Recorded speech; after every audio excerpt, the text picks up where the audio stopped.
It's podcadzo. Hello. What's up? How's it going, man? It's going good. How are you? Pretty good. Hell yeah. Yeah. Nice. Can't complain. Got anything to come in hot about today? Chilling out today? I'm gonna try to chill out today. Nice. I've been too hot on the previous episodes, and You don't want people to think it's you're just a led raging to a lot of psychopath? it's led to a lot of regret and Personal regret? Like you feel bad about it, or No, I'd say regret on the side of the fans that they've ever associated with you? Yeah, that they exactly. Or have listened to the podcast. Yeah, that's fair. I'm sorry to anyone who's listened to this podcast as well. But also thank you. But yeah, thanks. It We justifies thank you our deeply. crazy notions that we have that, Yes. yeah, And that we've slightly. been doing this in the first place. So let's get right into it. Welcome back to Podcadzo. You're not going to ask me if I'm coming in hot about anything You today? coming in hot about anything today? Nah. All right. Well, God, I'm chilling out. Gonna cut that out then. Damn it. What are we talking about today? All right. We're talking about something that means a lot to me. This band, I don't know if you know this. This band was my top streamed artist on Spotify 2 years in a row. Ooh. 2020 and 2021. So pretty recently. Yeah, very recently. And I think the reason why is because they came into the picture in kind of a big way with their debut. And then they released some albums for a while, and then they kind of took a little bit of a hiatus for a few years, and then they kind of just somewhat randomly announced an album with some singles, and then they put out the album, and it got me so hooked on their whole discography again that I just went back through and obsessively listened to all of it. So this band probably would have been I didn't use Spotify or look for that sort of shit back in the day, but this probably would have been my top streaming band in 2015. okay, That's when I was obsessed with them. so right at the beginning, pretty much. Yeah. The band is Bombay Bicycle Club.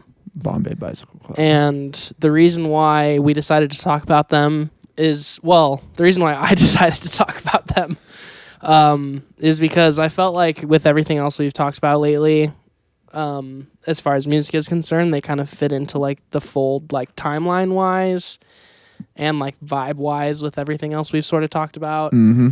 So just to give some straight facts before anything else, their years active, which is interesting, is 2005 to 2016.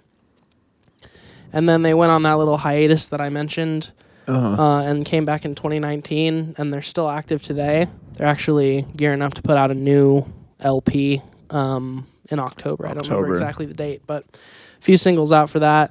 And what's interesting about that, I guess, to me, is just that, they started in 2005, but their first, big release wasn't until 2008. So they were kind of, performing and just, gathering themselves for a while before they had that first release, which I feel like that was a thing that happened kind of back in the day. And then a lot of the bands that we've talked about so far kind of emerged and released their debut LPs pretty much within the first couple of years of them being active. So these guys were active for a bit longer before that debut came out, but that debut came out and it was literally fucking perfect. So the first album is I Had the Blues But I Shook Them Loose. And I think that album is perfect through and through. And I kind of discovered that this band with that album, pretty much when it came out. Can't remember if it was because of my dad or if it was just something that I randomly found somehow. It was most likely my dad back in the day. But I think that album from start to finish is incredibly fucking strong. Yeah. And at a time when people were kind of turning away from that alternative indie rock movement, I feel like they kind of reconcreted why it's important to the scene at a kind of pivotal time. And yeah, how did you discover Bombay Bicycle Club? So I discovered them with their second EP, which came out, or sorry, LP, which came out in 2011. A Different Kind of Fix. That's the name, right? So I think as good as their debut is, A Different Kind of Fix is my favorite, and I think that's truly perfect album. I would agree with you that I Had the Blues, but I Shook Them Loose is like a absolutely beautiful debut, and about as good as it gets.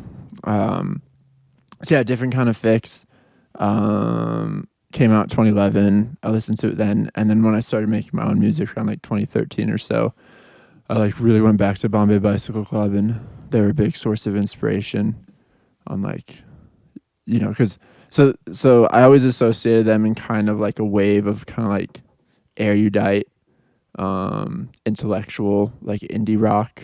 I think the big three for those for me were like, and it's late 2010s specifically, were Bombay Bicycle Club, Vampire Weekend, and Two Door Cinema Club. They were like three bands I were obsessed with for the longest time, and like associated with each other as, like I said, kind of like intellectual, very bookish indie rock. And we've obviously talked about Vampire Weekend before and how much they mean to me. But yeah, Bombay Bicycle Club was a huge one. So it took, like I said, I probably listened to Different Kind of Fix near when it came out, but it wasn't until like 2014, 2015 where I was just obsessed with it. I remember taking a road trip across the country and just listening to that album like over and over almost the entire time. So, but really since then, it's funny that you've been listening to them so much like recently in the past few years, because since 2016 they've kind of fallen off the map for me, because that was around the time they took their hiatus. And then when they came back in 2019, I listened to that album Everything Else Has Gone Wrong and liked it, but it never really like hooked me in the same way Different Kind of Fix did. And just out of curiosity, did you, because you kind of discovered Different Kind of Fix first, did you go back to I Had the Blues? Yeah, definitely. So those were the those big were like two the albums two for big me. I ones. would kind of cycle through those all the time.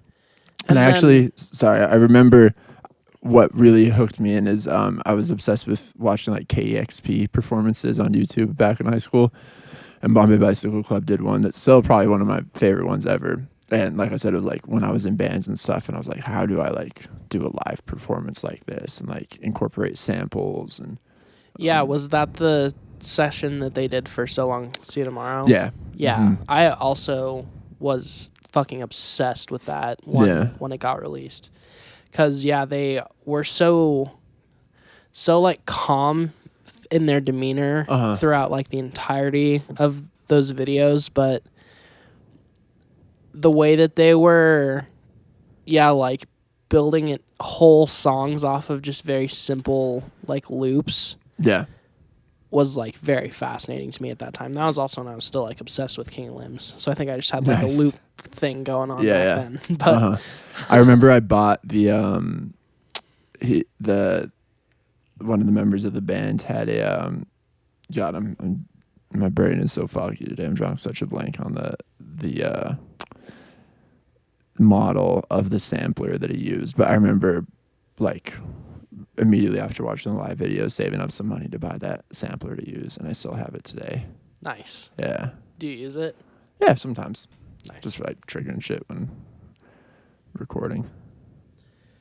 Well, so sorry to kind of jump around here. So you talked about Flaws a little bit, and then, you talked about Different Kind of Fix, not Flaws. Yeah. Flaws is just acoustic renditions of all the songs on I Had the Blues, but I Shook Them Loose. Still really good, but just same songs. I want to talk about So Long See You Tomorrow, because that was the one.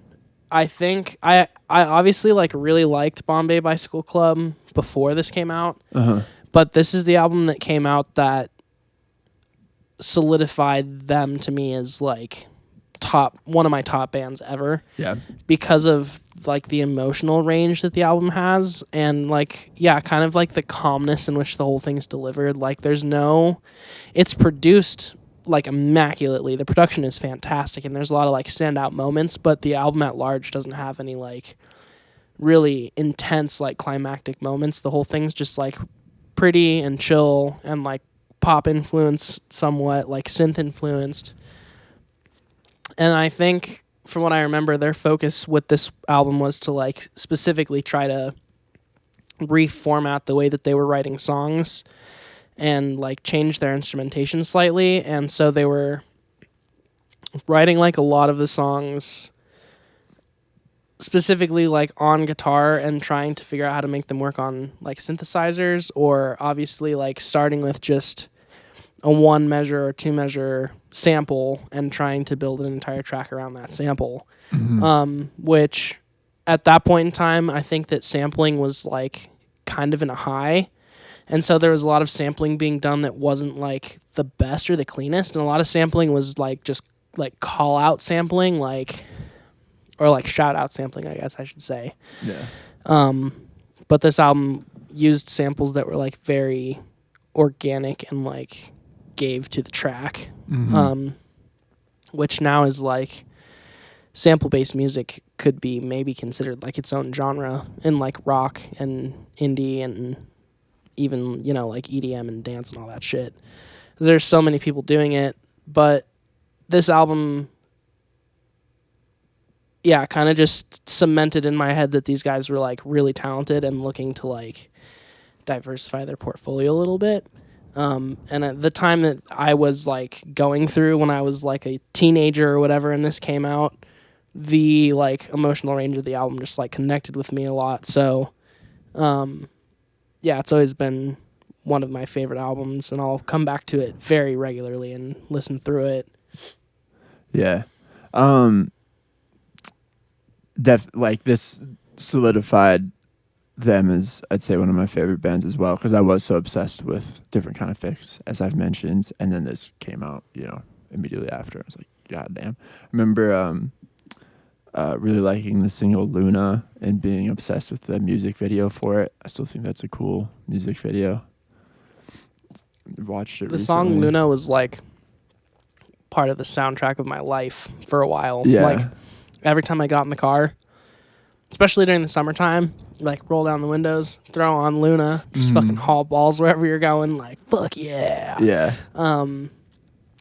Yeah. The whole album makes me feel like uplifted, which their next album also kind of makes me feel uplifted too, even though it's got some like more depressing like lyrics and overall Everything else is emotions. Yes. Yeah, I need to revisit that one. When you said you know, you want to do Bombay Bicycle Club today, I listened to Different Kind of Fix, Had the Blues but Shook Them Loose, and part of So Long See You Tomorrow. But I haven't probably like listened through Everything Else Has Gone Wrong in its entirety since it came out.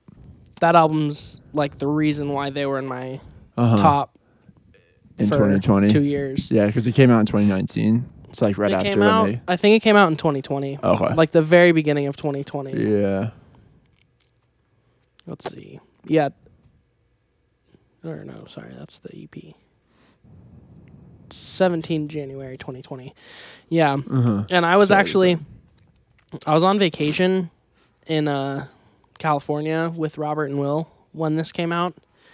And so I like downloaded it and listened to it on the plane on our flight back to Colorado. And I just remember, because I had listened to the singles and been like, holy fuck, these are amazing. Yeah. And then I remember the album came out, and when I was listening to it on the plane, I just had this like, again, like light bulb moment where I was like, this is like incredible music. Like the production is phenomenal. The like way that they take like traditional instrumentation and try to like push it to its limits, and also the way that they try to make like traditional instrumentation not sound like what it is on this record a lot is something that I've always really enjoyed. But I think for the most part, what sucked me in for this was just like the way that this album kind of felt like a culmination of all their other albums in a certain way. Like it has the hugeness and like the super polished production that So Long See You Tomorrow had. And it had kind of like the looseness and like kind of like longing emotional feeling that different kind of fix had, and then it also in times has like the just like rowdiness and like raucousness that I Had the Blues but I Shook Them Loose has. So it felt like just a super well-rounded release, and I remember just being like, oh fuck yeah, the boys are back, like this is gonna be fucking awesome. And then we wanted to get tickets to their show when they did like their US tour for that album, and it was on 420, which nice. I can never do anything on 420 because the job I have, I have to work. Yes. And then COVID happened, so the tour got canceled. Mm-hmm. And that was going to be our first time trying to see Bombay Bicycle Club, so we're still waiting for that to happen. But yeah, that whole roller coaster of kind of having them fall off the radar for me, and then this coming out, and me getting fully obsessed with everything again, and then the idea of, oh, fuck, we could go see him live, and then COVID happening. I think this album, because I discovered it right before COVID and was obsessed with it and had like those positive vibes like attached to it, this album kind of like got me through COVID in a way. Like every time I felt fucking angry or pissed or scared or anything, like the bombasticness of the record and the like brutal honestness of the record would like put me in check a little bit and have me just being like, okay, everything's gonna be all right. Trying to think if I have like a COVID album.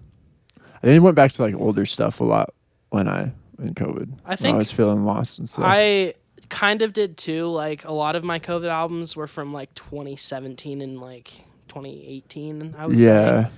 And then like the 90s, as always. I remember listening to, and this will be a good segue into My Big Day, which is their upcoming album because it features a Damon Albarn appearance. But I remember listening to the Blur album 13 a lot during COVID because that's kind of a dark, weird album, but it has a Tender on it, which is always what I play when I'm down in the dumps because it's like, I think, one of the greatest rock anthems of all time. But anyways, so are you excited about My Big Day? I'm very excited about My Big Day, and they've kind of said before they started releasing singles that like their goal was to have an album that like redefined them as a band and like just totally break genre for them. Do you think the singles have done that so far? No, yeah, I was going to say, I think, and this isn't a bad thing by any means, I think the singles also kind of give you that feeling of like they're taking from their past albums and kind of putting it through the lens of their current like songwriting process. And they're kind of approaching the same songwriting concept again, where like, well, I guess it's kind of like same but also opposite in some ways. Jack is like, well, and I think to a certain extent Søren is writing a lot of the songs too with Jack, but like Jack is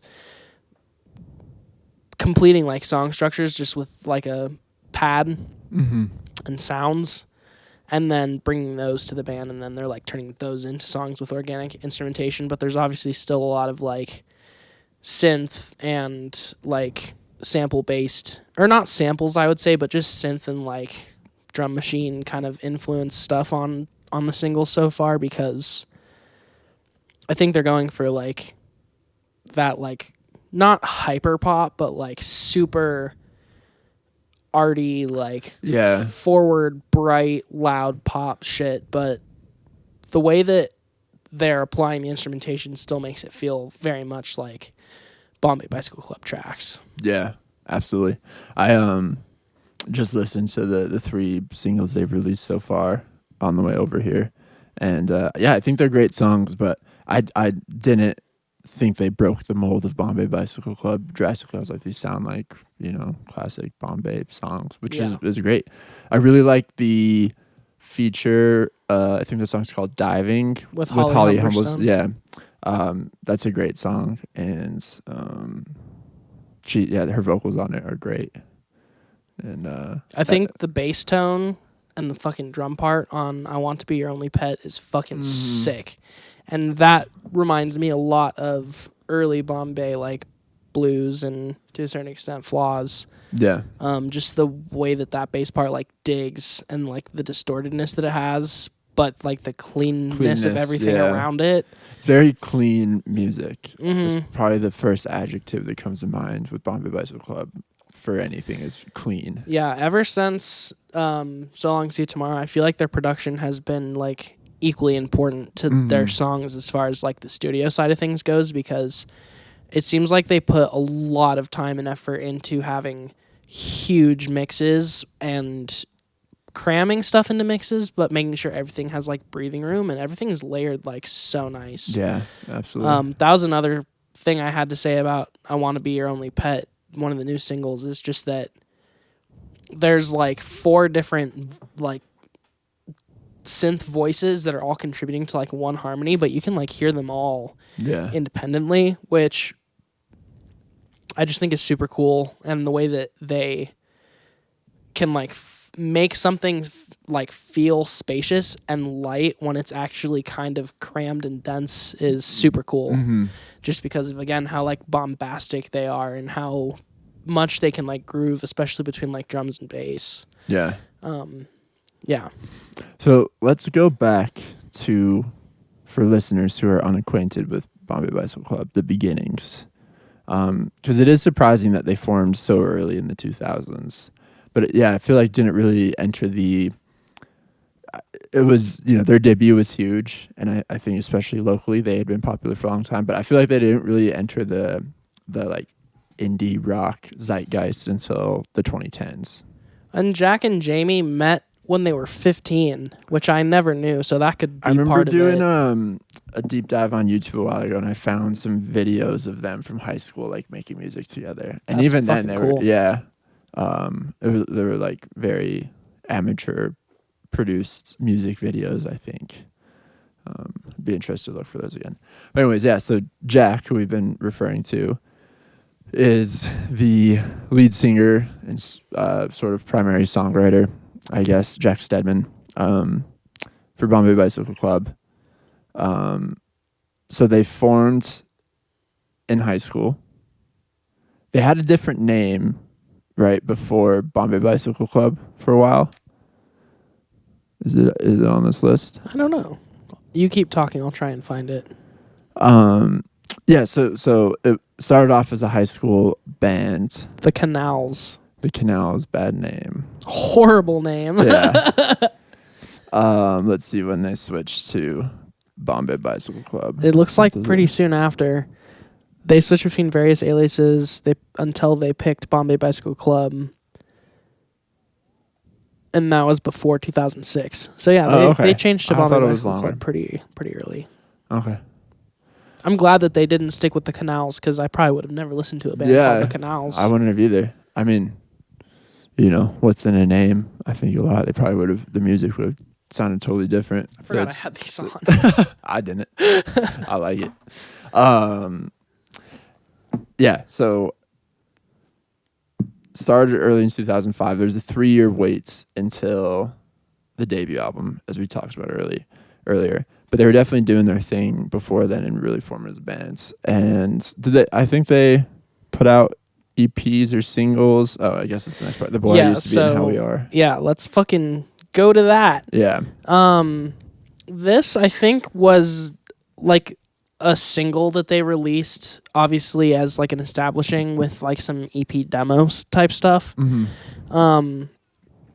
And this Wikipedia says that Enemy published an article in 2007 naming them the hottest band to come from North London in quite some time.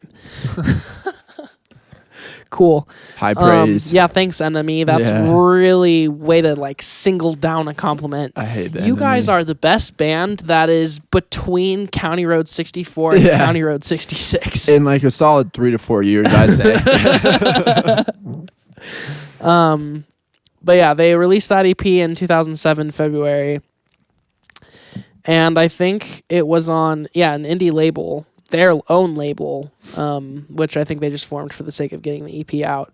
And they released another EP called How We Are in 2007, again, like through the same independent label. And I think that these EPs both did pretty well. What does that say? Their second EP debuted at number 2 on the UK indie singles chart. So yeah, they did well, but when they started recording for I Had the Blues, I Shook Them Loose, I remember there being like a fair bit of hype around them already, which must have been because of the EPs. I didn't know the EPs existed at this time. Yeah. I But know it's such a golden age of like London indie rock. It's such an awesome period of time. And like we kind of made fun of Enemy for saying there hadn't necessarily been like amazing solid indie rock out of London for a few years. Yeah. It's been like larger UK indie rock, like the Kooks and all that shit. Mm-hmm. You know, a fun time. Speaking of which, we got to do I think I've talked about indie sleaze before. Yeah. We should do an indie sleaze episode, and we'll dive deeper into you that. gotta in the UK educate me scene. a little bit more about that. Yeah. So they were set up nicely for a impactful debut album, Yes. and they really delivered. Mm-hmm. And I think that, well, obviously, multiple factors here into why it was received so well, but they had been playing together for a while, good few years before the record came out, and I think you can just feel like some sort of natural chemistry on that record, especially considering it's a debut. Mm-hmm. Like, there's not a whole lot of, you don't like feel like they're still trying to figure out how to play together, or that there's like people stepping on each other or parts that are like colliding with each other. Everything is like very groovy and like kind of united through and through on that album, and it's definitely like their most like raucous and kind of like youthful sounding record. It's definitely their most like guitar heavy record, and has the most like up tempo songs, I would say. It also is the only record in their discography that sounds like it's kind of bridging the gap between. You can throw them on now. Yeah, I'm just curious how these fold up. That's pretty crazy how they hinge like that. Yeah, they fold. They're like the pocket ones. Oh, nice. Yeah, they have like a little square case, so you can just like fold them up, throw the case in your little breast pocket. They look super cool. Yeah, you look pretty good. Feel pretty Sorry, good. they're a little smudged. That's fine. I'll fix that in post. But yeah, so anyway, they had like just a mature sound, I guess we'll just say, for their first album, and they had already like kind of proved that they like should be taken seriously and that they were like gonna be in the zeitgeist for a little bit, at least as far as like the London scene was concerned. And they also, I think, maybe not all of them, but some of them went to college together, and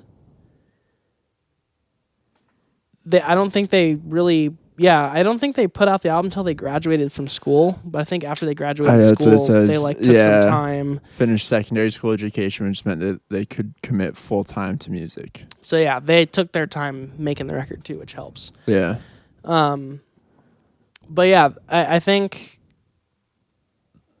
at the end of the day, like their first record is probably, I would guess it's on at least one of the like music vlogs, like best top 50 albums or like top 100 albums of like the 2000s lists or something. Yeah. Speaking of how cool I look, I think something important to mention too about Bombay Bicycle Club, and something that I care a lot about with bands, is the look, the aesthetics of the band. And they definitely had a cool one that very much matched the music. And it, kind of dorky, like I was saying earlier, like erudite, wearing cardigans and sweaters and Oxford shirts, but in a very cool way. And Jack Steadman himself is kind of an odd looking guy, but in a very like cool, unconventional way. Like kind of, especially now that he has the shaved head and everything, looks kind of insane. But in a way that works very well with the music. They all kind of just seem like dudes, There's never been too much of a effort put into having like presence or like like a gimmick on stage for them. It's always just been like, hey, we're some dudes and here's music.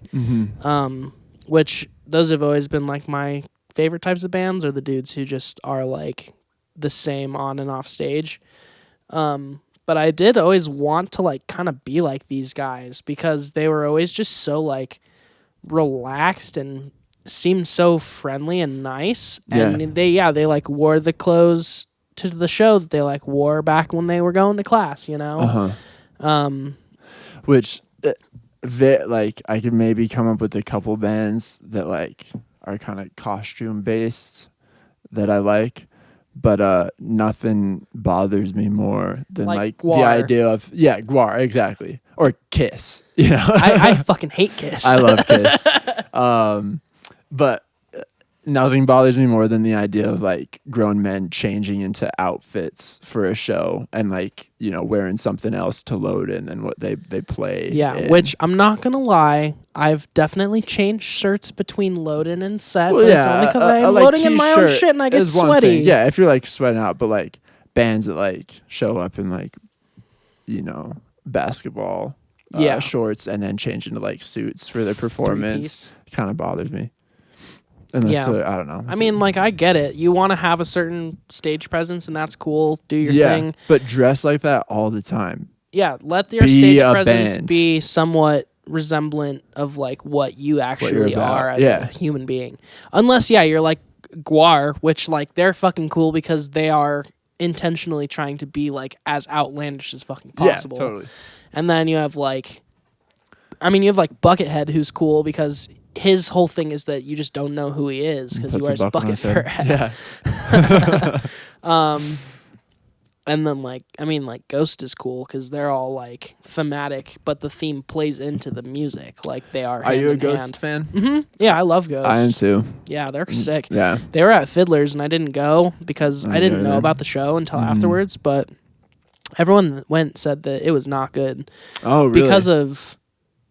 Some people said it wasn't good because of Fiddler's, and some people just said that Ghost didn't sound great, and I'm assuming Ghost didn't sound great probably because it was at Fiddler's. Yeah. And we were just talking about Queens of the Stone Age. They're playing at Fiddler's. Viagra Voice. Yeah. Which I think is a weird venue for them. It is. But I'd prefer a different one. I haven't seen a show at Fiddler's like in forever. I haven't since I saw Green Day when they did their 21st Century Breakdown tour. Oh, no.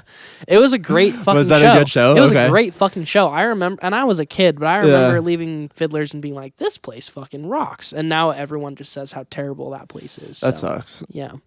Yeah, I don't. It's not. It hasn't changed I went there when I was at a all. kid, and I don't even remember what show I feel like I saw like a weird acoustic show with my parents there one time or something.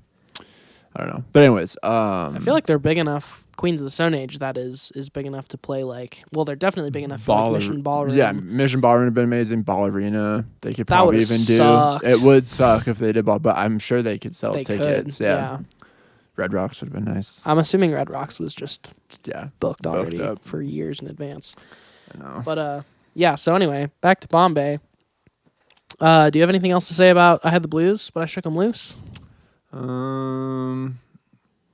Always Like This may remain my favorite Bombay Bicycle Club song. Nice. I don't think I have any favorite tracks on this album. Yeah. But I do love this album. And they put out like a live I forget what the venue was, but they put out like a live album of them doing all the tracks from this for its 10th year, I think. Mm-hmm. And that was great too.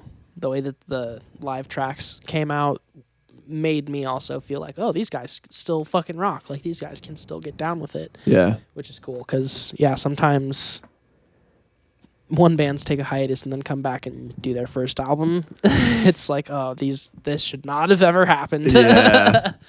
Were you ever... I have two bands to throw at you real quick that I've been thinking of. We've been talking about this. First, Two Door Cinema Club. Mentioned them earlier as a band I was associated with Bombay Bicycle Club. One, club in the name. Two, like I was saying, kind of like bookish indie rock. Were you ever a Two Door Cinema Club guy? Okay. No. What's the name of that single that was always on the radio? From Two Door Cinema Club. Yeah.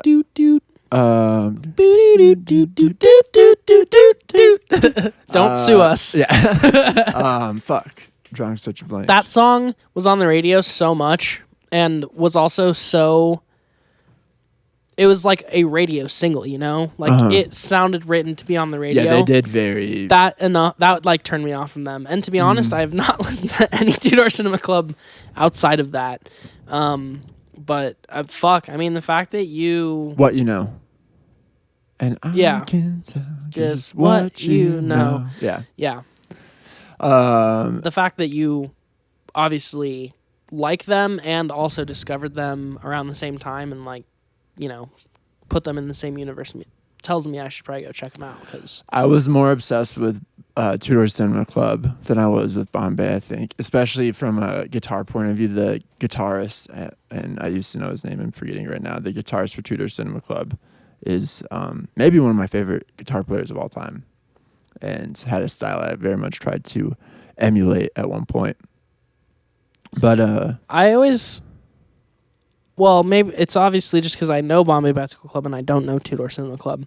But I always kind of got the impression at first, maybe not as much lately, but I got the impression at first that you took like some cues from Jack on his guitar playing because he plays guitar in like a really unconventional way. He does. A lot of his guitar just kind of like is a melody that like dances around over the top of shit. Mm-hmm.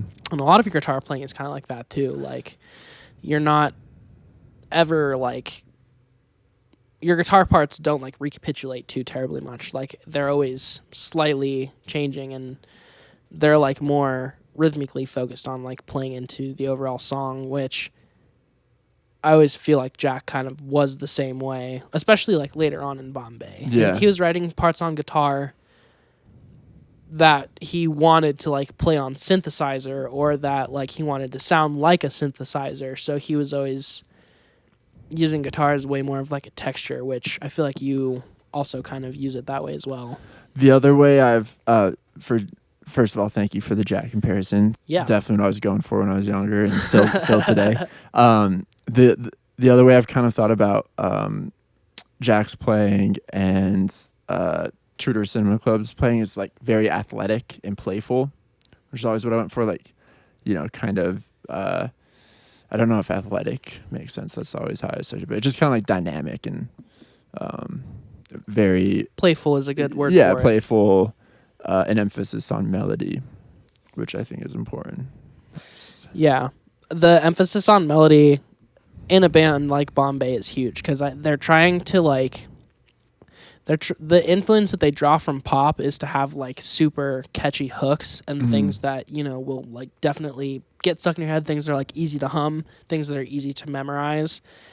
But using like that aspect of it and like applying it through to like music with more like emotional integrity than like that like hooky like pop rock kind of oftentimes has, which has always kind of been my favorite thing too because it makes like the darkness seem more like tongue-in-cheekiness. Yeah. He's like singing about our doom and gloom as a society over like some super catchy like pop music. All played on the bottom two strings of the guitar. Yeah, exactly. Do you mind looking up? I feel horrible. I can't remember the name of the guitarist from Two Door Cinema Club. Oh my god, I can't type. I did truly used to be obsessed with him. To dinner. Julian's obviously hungry. I need 2 dinners. Yeah. Bring him down. Sam Holiday. Okay. Yeah. Easy name. Oh, they're a 3-piece? Yeah, 3. So that's cool. They're really a 4-piece live because they bring on a drummer, but the core bands is... Oh, they don't have a drummer? No, not as... I mean, I think they've used the same drummer now for a long time, but the core band is... Sam Holiday, the singer who I think I'm having a stroke today or something. Something's wrong with my brain. Severely wrong with my brain. Alex Trimble. So yeah, Alex, Sam, and Kevin. And Kevin was the bass player. Kevin's a real dreamy guy. I remember all the indie girls back in the day really liked Kevin. Interesting. But Sam had a really cool, I loved his playing, and he had a very cool stage presence and look, and yeah. Which Anyways. is obviously the whole thing. Yeah, and he has that kind of signature guitar with the upside down headstock. I always wanted one of those guitars. Why is his headstock upside down? That's just the Oh, that's the guitar. The guitar, yeah. So they don't have a bassist. No, they do. Kevin Baird's the bassist. He's just not not in the picture. He's not in this picture. Okay. Yeah. Those are cool drums. Mm-hmm. Word. Well, yeah, I'll have to go check these guys out because I literally know fucking nothing about them. Yeah, definitely do. They have Tourist 6 history. albums? Yeah. 5 but albums? So they really felt Game Show I did not like at all. False Alarm was a little bit better. I've barely listened to any of the albums since Beacon. So the first 2 albums were huge for me. Those were like on concert rotation, especially the first one, Tourist History. But yeah, they fell off after Beacon, I'd say. They got like really poppy and I don't know, just kind of lost their way a little bit. I also is got this the one that song is on? Yeah, it is. Because I thought that song was incredibly poppy. Yeah, What You Know. Yeah, that song is so fucking poppy. Mm-hmm.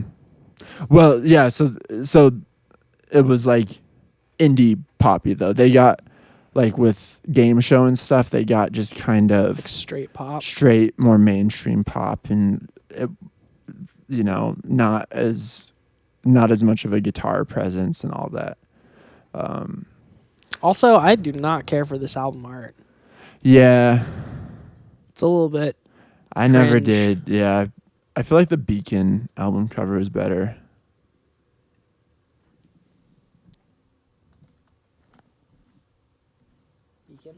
Beacon. Bacon? Beacon. Bacon. Faking. Yeah. I don't like that either. No, it's not the best, but it's a little bit better. That's cringy as hell. Yeah, I don't The way that the light's coming through there. Yeah. And it's vaguely heart-shaped. Yeah, it's kind of weird. Huh. Maybe I was wrong to like Tour Cinema Close so much. No. I don't think that you should draw that much of a correlation between the art and the songs. It's all, but it's important. it is important. So the other, before I forget, the other band who's not really related to Bombay Bicycle Club, but just they came into my mind as we were talking about London-based indie bands in the 2000s, and then also bands who took a hiatus and then kind of came back retouring their debut album is Block Party. River Block Party guy? I honestly do really like Block Party. Yes, I love Block Party. Block Party is pretty fucking good. And they also came back.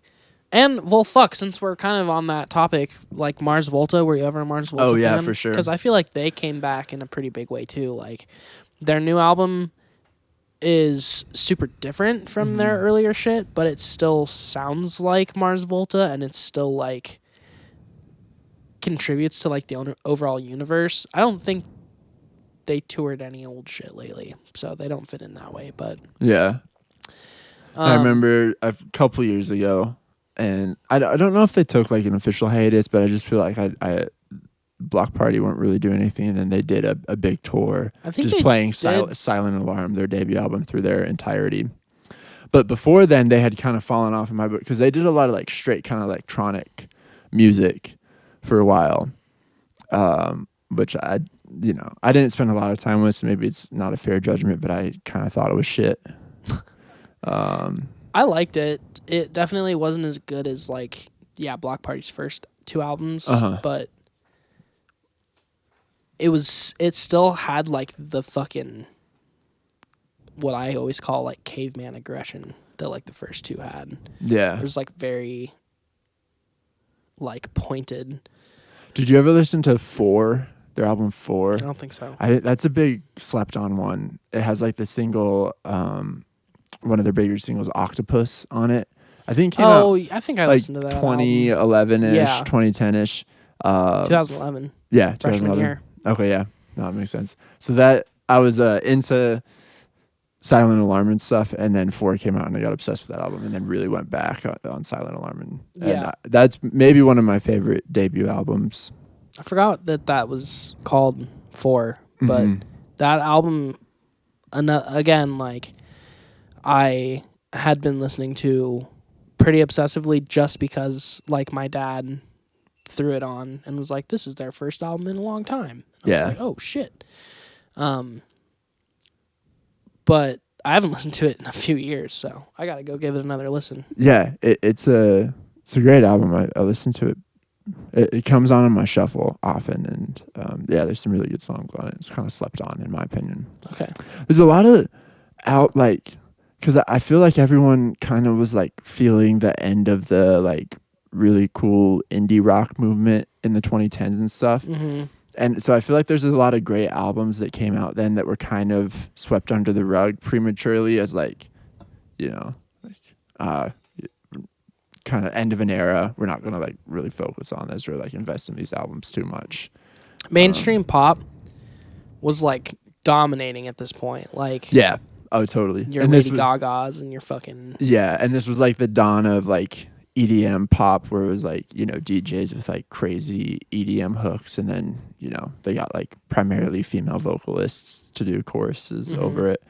I don't know if I made this point in the Vampire Weekend episode, but I would love to do like a very academic essay one day on modern vampires of the city being the end of the indie rock golden age. 2013. And therefore kind of the decline of pop culture afterwards. I'm trying to think of I guess was Modern Vampires of the City like received well when it came out? Yeah, that was extremely critically acclaimed, and they won a Grammy for it, like best alternative album. They had been nominated for Contra too, I believe, but lost to the Black Keys. Oh, which I think that wasn't Brothers, was it? That came out 2010. What was it 2010? El Camino, I think. El Camino, okay. Brothers was 2008. Yeah. So I think El Camino won that year, but yeah, Modern Vampires of the City was extremely like critically acclaimed and well received from the get. Okay, so then, because in my mind, and so I've grown to like Modern Vampires of the City, but when it came out, I was like, this sucks ass compared to Contra. Mm-hmm. But up to that point, even like between Contra and Modern Vampires of the City, I can't really remember another like big indie rock band that like was really drawing my attention, because I mean, you have like, I was gonna mention like National, but I don't put them in the same like category of indie. And like the National after 2013 hit their wave of like becoming Trouble one of the biggest. Will Find Me was 2013, and I feel like, in my opinion, Trouble Will Find Me was like a landmark release for myself, because I thought that indie was gonna like refocus around kind of like that attitude on Trouble Will Find Me and be like somewhat more like minimal and like not dark necessarily, but just like stripped back and raw. And then I feel like indie didn't really go that way, so then Trouble Will Find Me was like, in my mind, like the last of the like indie sad boy. But that was like a different... But I felt like as much as I love the National, as important as that album is, it felt more adult than like, because for me like the indie movement kind of felt like the adult. It was a very mature album for sure, but I just feel like Vampire Weekend was a band for the youth, and so maybe that's a little bit, and that just by the nature of them being older guys at that point, and like how much older people latched onto the National after that, like it was just like all my parents' friends were listening to the National. Like whenever we had parties for my parents' friends or at our place, my dad would just play National albums.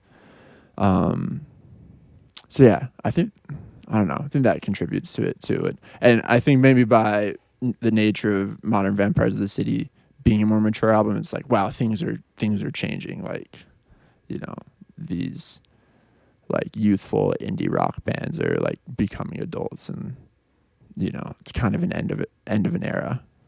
Yeah, because there's not like I don't think there's like a creative like request from the universe for that type of music at this point in time. Like if there was to be this new band announced that sounded like Vampire Weekend did 15 years ago, like I don't think anyone would really want that. They'd just be accused of being like derivative. And it's like just playing into nostalgia too much. But not Bombay Bicycle Club, because they continue to kind of focus in on that universe of like the pop driven, somewhat like fragmented, like layered indie rock that is like kind of tongue-in-cheeky, sad, happy, you know, and it doesn't like feel derivative yet.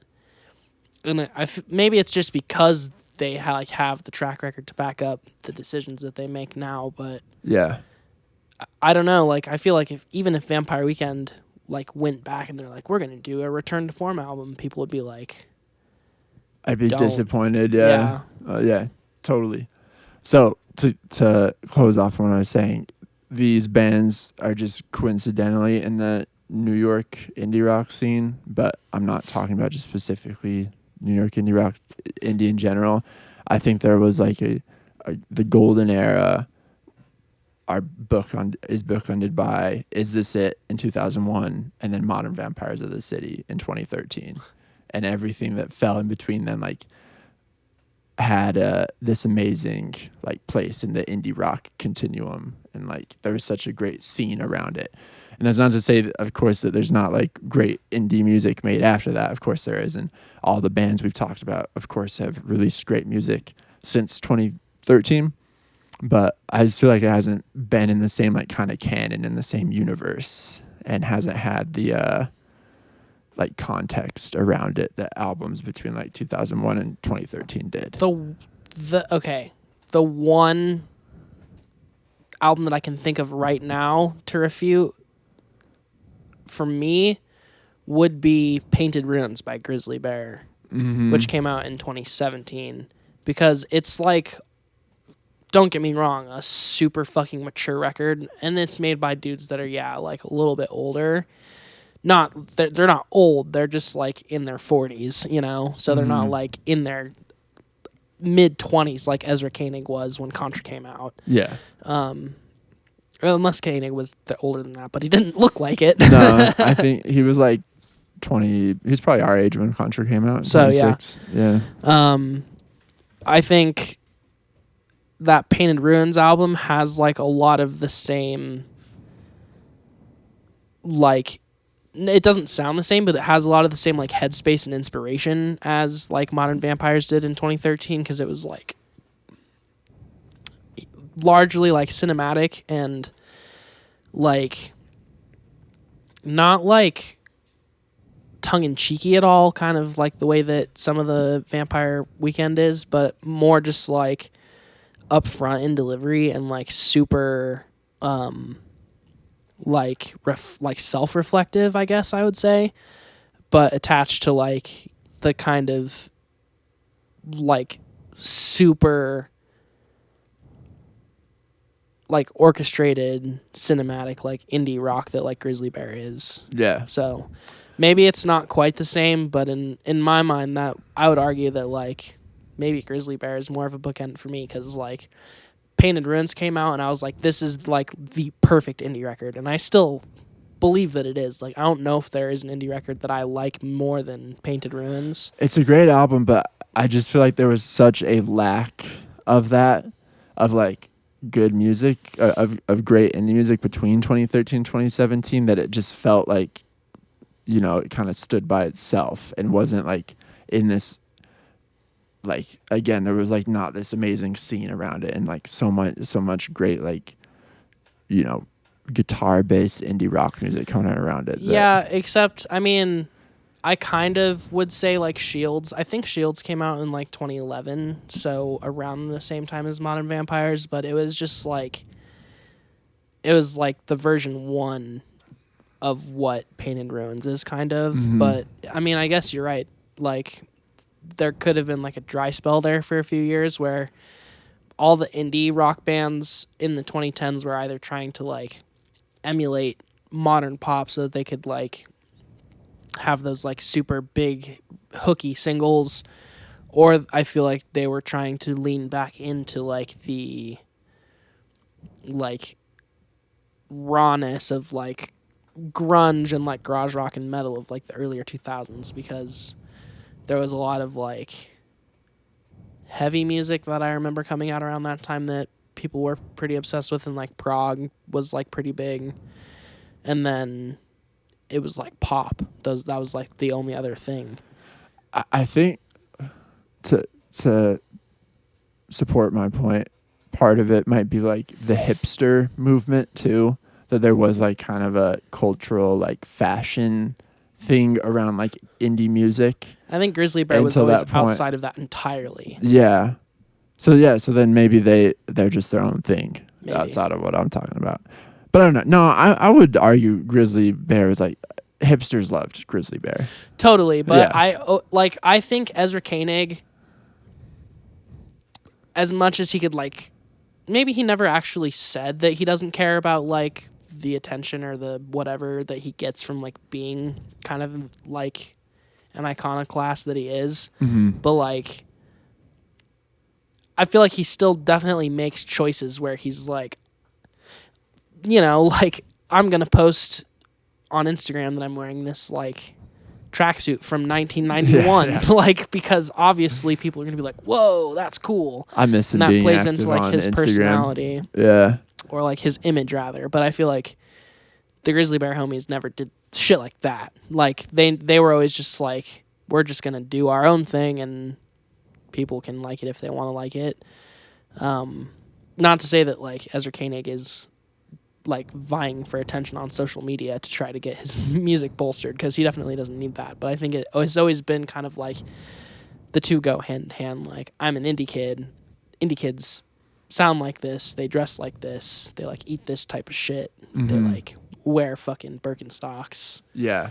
But after like 2013-ish, like, if anyone identified as a hipster anymore, it'd be like, what the fuck are you talking about? That's not really like a thing anymore. Mm-hmm. It's like we have hype beasts now. And, I don't know, whatever else the fuck. It's impossible to be a hipster now, because I feel like no two people can really confidently say that they like exactly the same shit. Totally. Everyone's kind of a hipster. Well, to that everyone goes back else. to the point too that I was making last year, that it's kind of like all subcultures are dead. Like it's really hard to identify just one subculture anymore. Yeah, totally. And so, and in a way, that's like kind of the death of genre as well, which is, back to that. So like, yeah, after 2013, maybe hipsters are one of the last like subcultures that we'll ever have. And because of that, like, we just didn't have such clear defining lines around like an indie genre anymore. Yeah. Well, and there's also so many and it's always been this way too, but there's so many different ways to like go about making indie music now, where it's like you can take a wide variety of approaches and arguably have like a similar end result to other people that are making a similar type of music. It obviously won't sound the same, but it'll be like in the same universe. And for that reason, I think that now you have like the issue of people releasing whatever they write for the sake of trying to get like extra plays, and then you have people who struggle to like try to like push through the mold and continue to like innovate on certain genres. And then you also have the media from the outside just declaring certain genres as dead, like they have the right to do that. Mm-hmm. Or like Which that I even think means anything.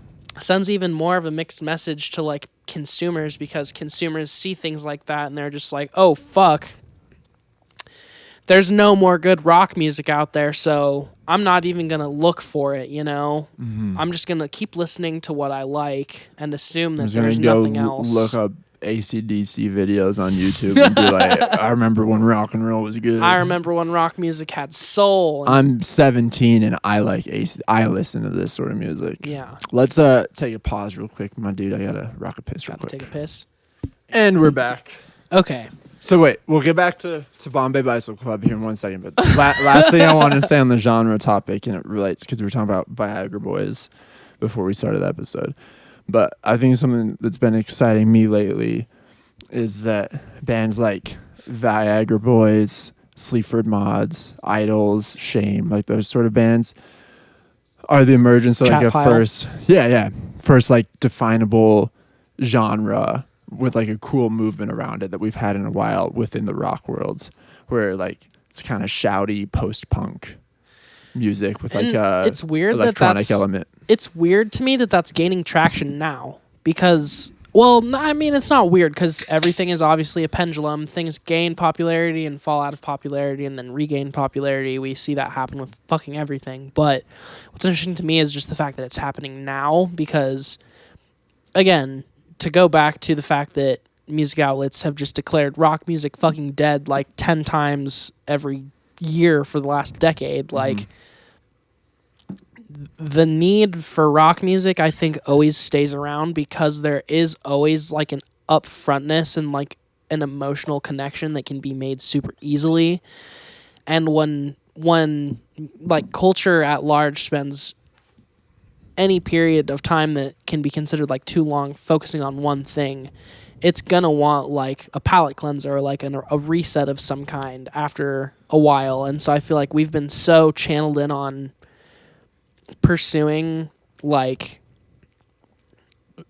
super artificially driven music and like pop at large for so long that people now want that kind of same attitude and vibe but just applied to like a total different like sonic palette.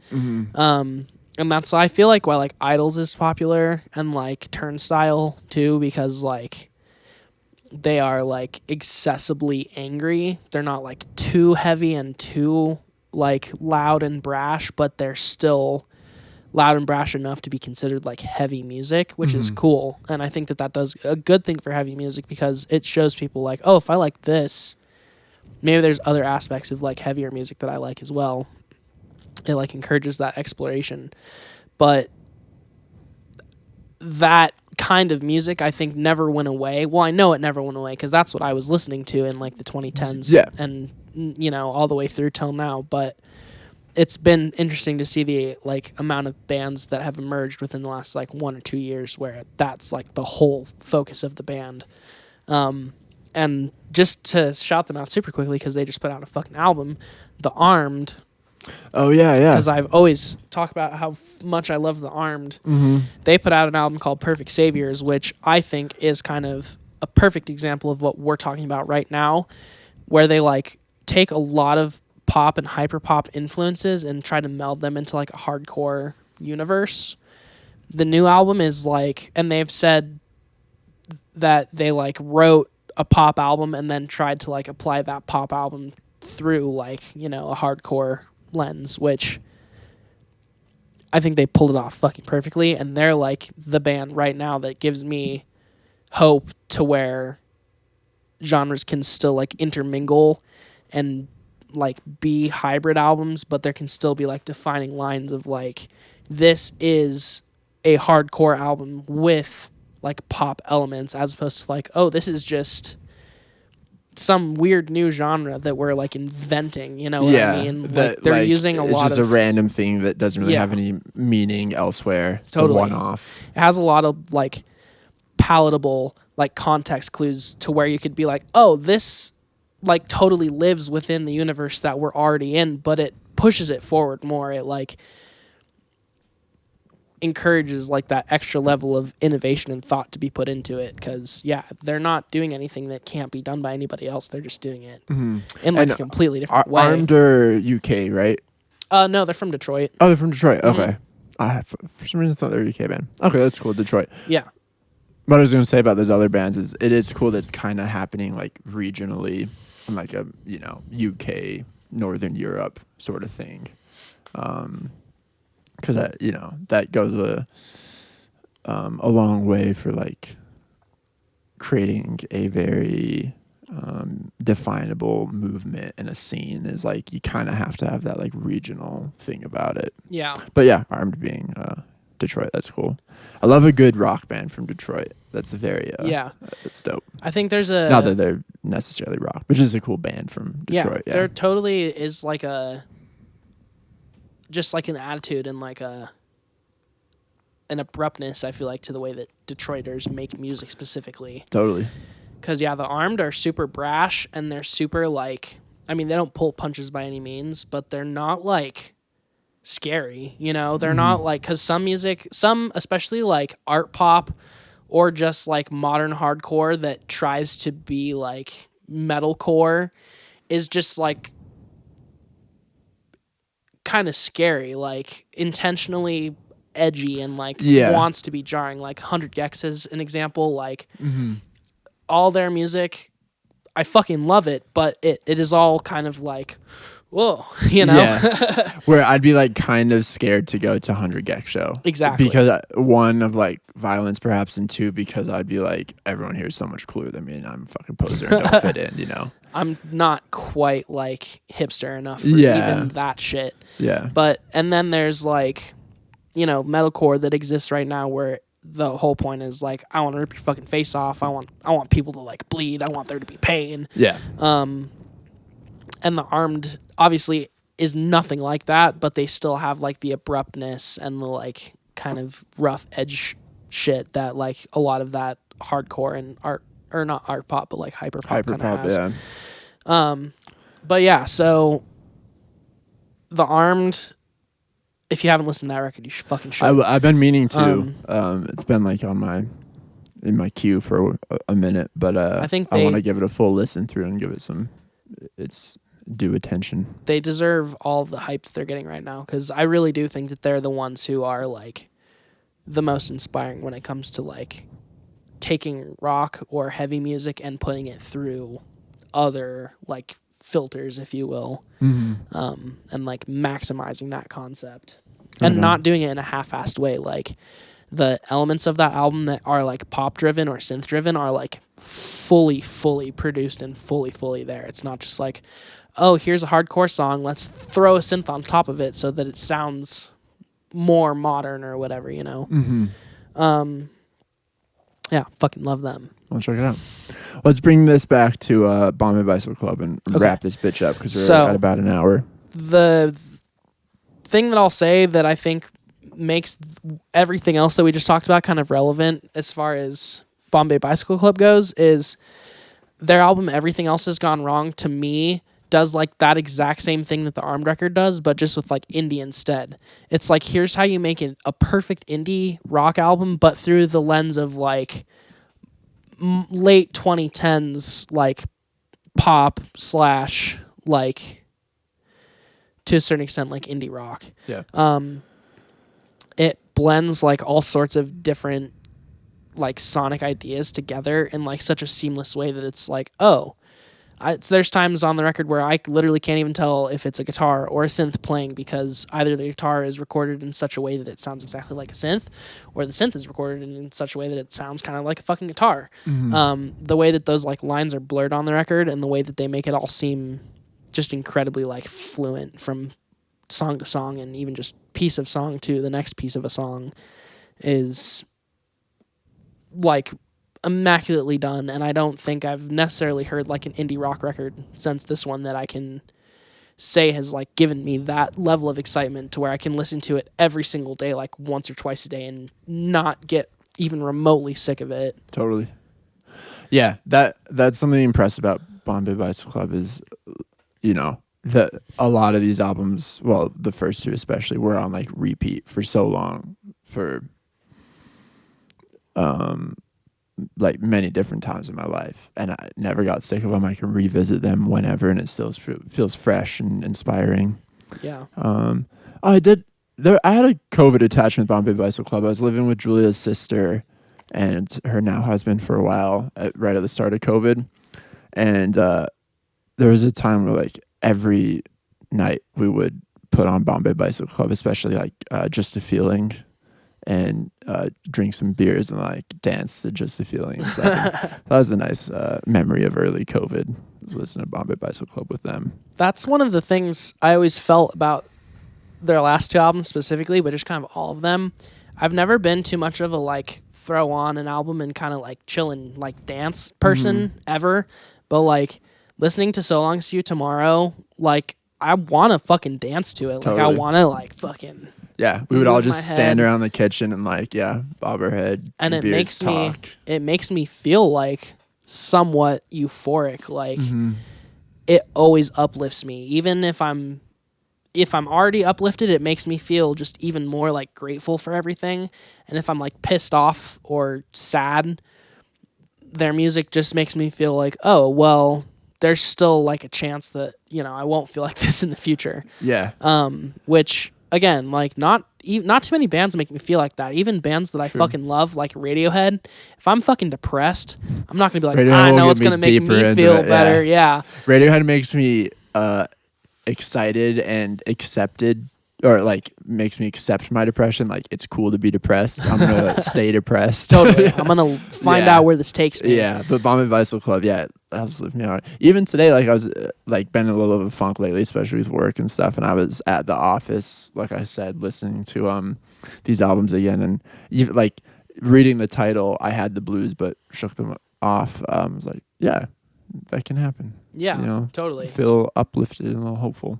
Yeah. It's cool. Yeah. And there is always on all their music, but especially lately, like there is always the pontification of like, should I feel bad right now, or like should I feel okay right now given the state of everything that's going on? And I think I always take the message that like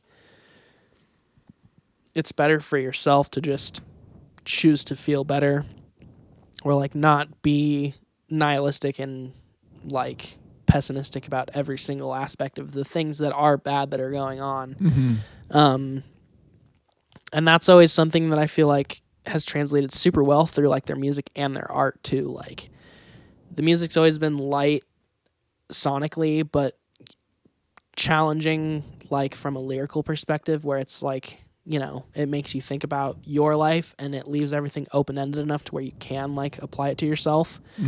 But then, it's still uplifting enough to where you're not leaving it being like, oh, fuck.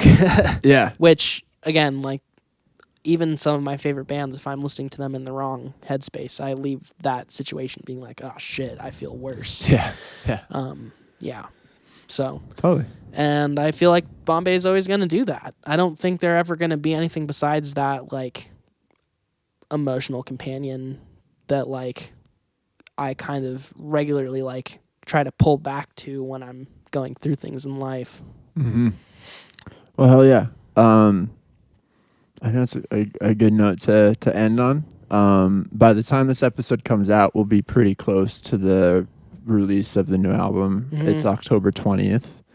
So we should be in early October when this comes out. So we'll be even closer. If you have not listened to the 3 songs they've put out, well, there might be more songs by the time this comes out. But if you're not listening to any songs off the upcoming album, definitely check them out. And do a deeper dive into their discography, especially if you're feeling a little bit sad. Yeah. And if you like shit that is produced immaculately. Yeah. If you like very well-rounded, large, and present production, I don't think you can be disappointed by their last few albums. Indeed. It's a good headphone listen. I've always loved throwing on Bombay Bicycle Club on some decent headphones and just laying down and closing my eyes and paying attention to the mixes and all the different instrumentation. But right on, brother. Good sode. Right on. Good sode. Bombay Bicycle Club. Good band. Very good band. Listen to them. Listen to Podcadzo. listen to the Armed. Listen to the Arms. I'm going to listen to the Arms tonight. We'll do an Honestly, we'll do an Armed episode tell later. me what you think about it, because I love it, obviously, like I've said a million times, but I think it's not, it's one of those things where you kind of have to like understand what they're going for in order to like it. And even if you do understand what they're trying to go for, that isn't like a guarantee that you will like it. So just like, yeah, let me know what you think, because I feel like it could be one of those like more polarizing listens where you're either like, I don't understand this at all and I don't fucking like it and it's just like loud and noisy, or you could be like, I see a lot of very like clear lines here. Cool. So yeah, I'll listen to it. We should do a Armed sode at some point. I'd be fun. down. Cool. All right. Thanks everybody for listening. Goodbye. I'm gay.